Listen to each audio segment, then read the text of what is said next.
हमारे मन में गंदे विचार क्यों आते हैं? हम नहीं चाहते पर फिर भी हमारे मन में गंदे विचार आते रहते हैं। लेकिन क्यों? मन ही हमारा सबसे बड़ा दोस्त और मन ही हमारा सबसे बड़ा शत्रु है। जब हम अपने मन के हिसाब से चलते हैं तो मन हमें भटका देता है, और जब हम मन को संतुलित कर लेते हैं तो हम अपनी जिंदगी में सब कुछ पा लेते हैं। हम अपने मन में आने वाले गंदे विचारों को रोकने की कोशिश करते हैं, पर जितना हम रोकते हैं उतने ये विचार हमारे अंदर प्रवेश करते जाते हैं। आप जिस चीज से जितना दूर भागोगे उतनी ही वह चीज आपके पास आएगी। इसीलिए उस चीज से भागो मत, बल्कि उस पर संतुलन कायम रखो। एक बार एक युवक गौतम बुद्ध के पास आया और गौतम बुद्ध से बोला, हे बुद्ध, मेरे मन में इतने गंदे विचार क्यों आते हैं? मैं नहीं चाहता कि मेरे मन में गंदे विचार आएं, पर मेरे मन में हमेशा काम वासना के विचार चलते रहते हैं और मैं इनके बारे में सोच सोचकर बहुत परेशान हूं। मेरी ऊर्जा और समय ये सब सोचने में ही नष्ट हो जाते हैं, और ये सब विचारों की वजह से मैं कभी कभी शांत नहीं रह पाता और मैं हमेशा ही स्त्रियों को देखकर मोहित हो जाता हूं, अपने आप को रोक ही नहीं पाता। बुद्ध मुस्कुराए और उन्होंने उस युवक से पूछा, क्या तुम्हें पता है कि यह काम वासना होती क्या है? फिर लड़के ने उत्तर दिया और कहा, बुद्ध, मुझे तो नहीं पता कि काम वासना होती क्या है, परंतु हां, ये जो भी है बहुत बुरी चीज है। फिर बुद्ध ने उस युवक से कहा, सबसे पहले तो तुम्हें यह समझना है कि प्राकृतिक रूप से जो भी चीज हमारे अंदर है वह बुरी नहीं है। हमारे जीवन में उसकी कुछ न कुछ जरूरत होती है। वासना कोई बुरी बात नहीं है, यह हमारे मन की एक भावना है जो हमें किसी न किसी चीज की कमी का एहसास करवाती है, और फिर हम उस चीज को पाने के लिए उस चीज की ओर आकर्षित हो जाते हैं।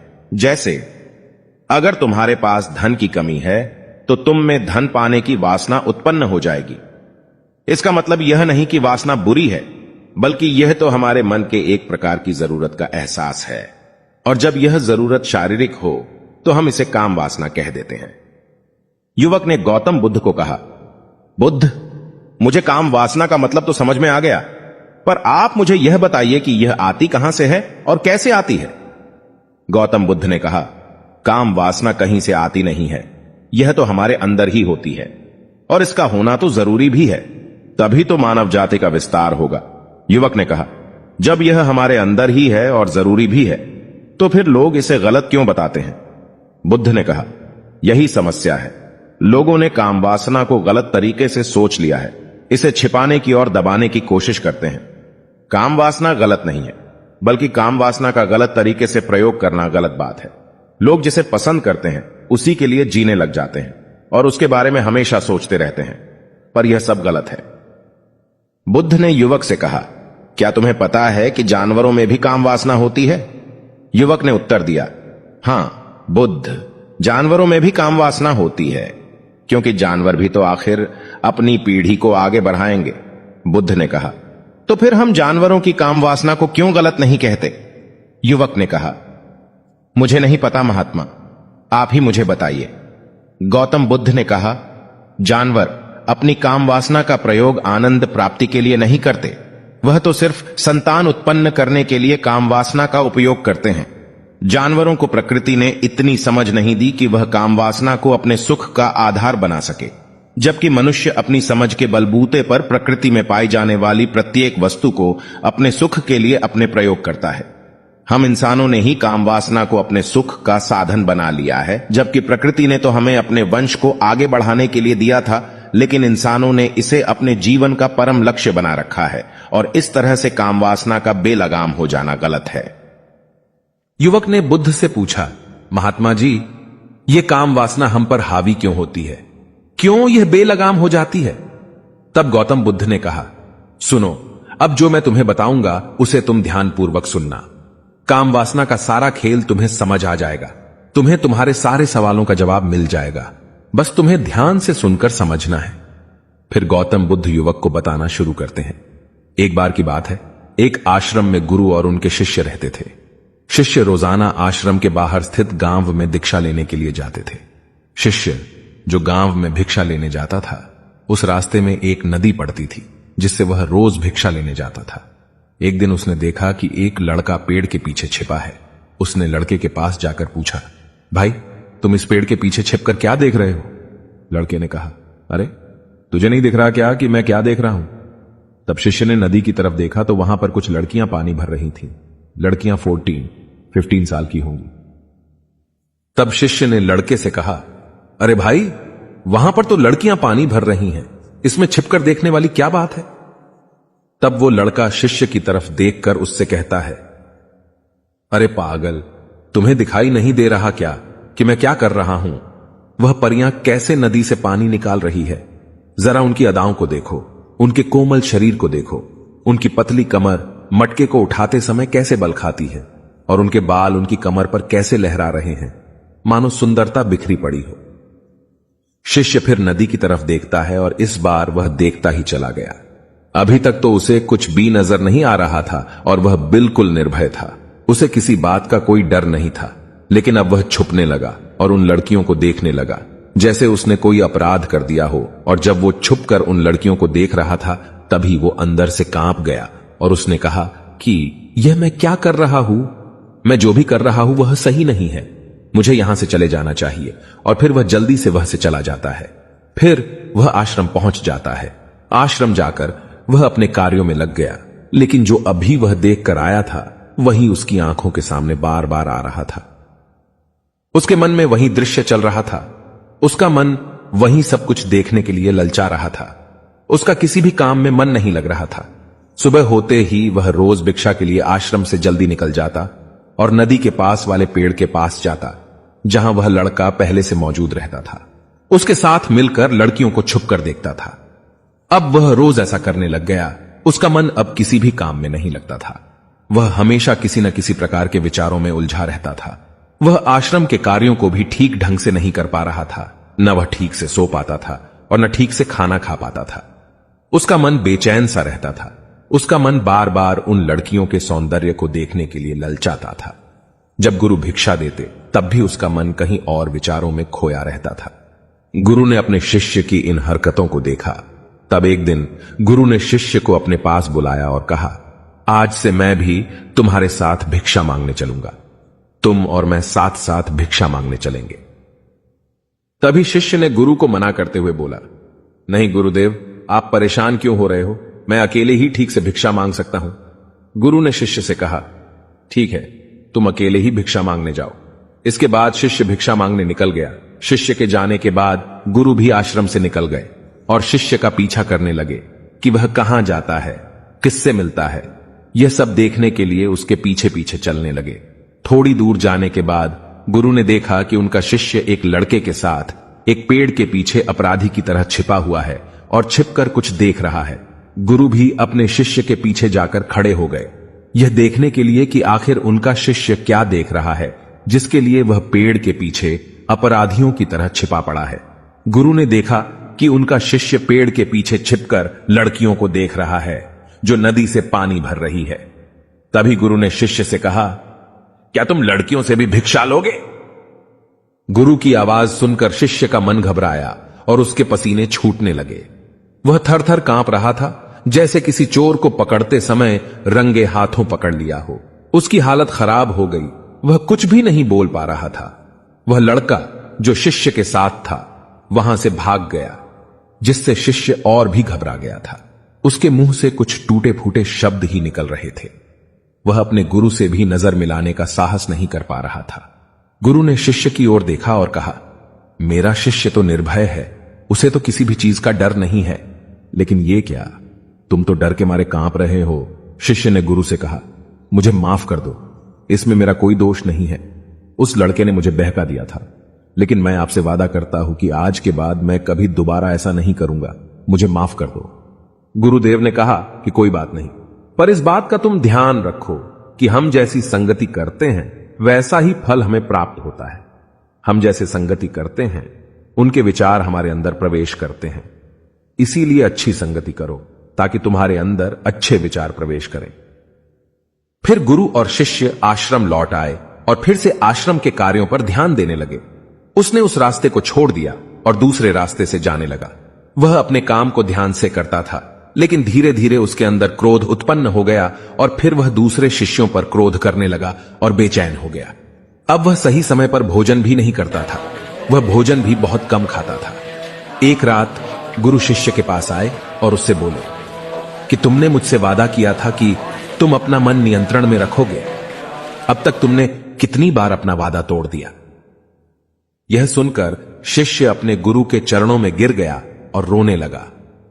रोते रोते ही उसने गुरु से कहा कि गुरुदेव, मैं कहीं बार अपना वादा तोड़ चुका हूं, फिर वादा कर लेता हूं, लेकिन हर बार मैं वादा तोड़ देता हूं। मेरा मन मेरे नियंत्रण में है ही नहीं। मैं बहुत कोशिश करता हूं कि मैं अपने मन से सारे बुरे विचारों को निकाल दूं, लेकिन मैं चाहकर भी ऐसा नहीं कर पा रहा हूं। फिर गुरु ने शिष्य को कहा, चलो मेरे साथ। गुरु शिष्य को आश्रम के बगीचे में लेकर गए और शिष्य से कहा, देखो यहां पर कुछ नालियां बनी हुई है जिससे नदी का पानी इन पौधों तक आ रहा है, और यह पानी निरंतर भाव से बह रहा है। क्या तुम इस पानी के बहाव को रोक सकते हो? शिष्य ने कहा, हां गुरुदेव, मैं इस बहाव को रोक सकता हूं। फिर शिष्य ने मिट्टी उठाकर उस नाली के छोर पर डाल दी। वह पानी थोड़ी देर के लिए रुक गया और फिर थोड़ी देर बाद उस रेत के ऊपर से पानी आया। गुरु ने शिष्य से कहा, अरे ये क्या, ये पानी तो रुका ही नहीं। फिर से उसने कुछ कंकर पत्थर उठाकर उसे नाली में डाल दिए और फिर थोड़ी देर के लिए पानी रुक गया, लेकिन फिर थोड़ी देर बाद ही उन कंकर पत्थरों के ऊपर से पानी निकल आया। गुरु ने कहा, शिष्य यह क्या हुआ? पानी तो फिर से आ गया। तुम तो बोल रहे थे कि तुम इसे रोक दोगे। क्या हम किसी चीज को पूरी तरह से रोक सकते हैं?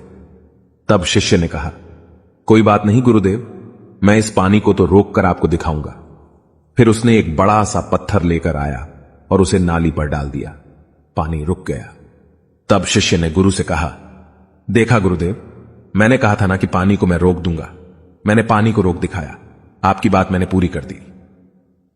गुरु मुस्कुराए और बोले, अच्छा जरा ध्यान से देखो, पानी रुक गया है क्या? वो तो पीछे की नाली तोड़कर बाहर आ गया और अगल बगल से बह रहा है। और ध्यान से देखो, इस पत्थर के आगे भी आ गया और यह पानी अपना रास्ता बदलकर फिर से आगे की तरफ बह जाएगा। फिर थोड़ी देर बाद ऐसा ही हुआ। फिर गुरु ने शिष्य को समझाया, तुम्हारे साथ भी तो ऐसा ही चल रहा है। तुम बार बार प्रयास कर रहे हो, बड़े से बड़ा प्रयास कर रहे हो, पर हर बार तुम्हारा प्रयास टूट रहा है और यह हमेशा टूटता ही रहेगा। यह पत्थर तुम्हारा प्रयास है और यह पानी तुम्हारे विचार। तुम कितना भी बड़ा पत्थर रख लो, लेकिन पानी तो अपना रास्ता बना ही लेगा। यह देखकर शिष्य ने पूछा, हे गुरुदेव, क्या कोई तरीका नहीं है जिससे मैं गंदे विचारों से बाहर निकल सकूं? गुरु ने कहा, एक तरीका है।